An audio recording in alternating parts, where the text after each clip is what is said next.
Hello everyone, welcome back to my channel. In today's video I'm gonna show you how to delete Instagram messages from both sides. So I needed two phones, provide to prove them. So first open Instagram and again two different account, log into different phone. So first I'm text this account.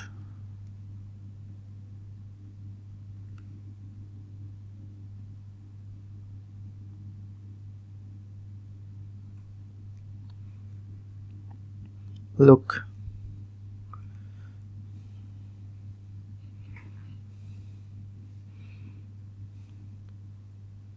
tap onto message and click onto unsent.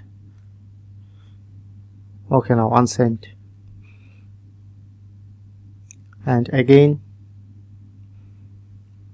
okay, delete, and try to this account.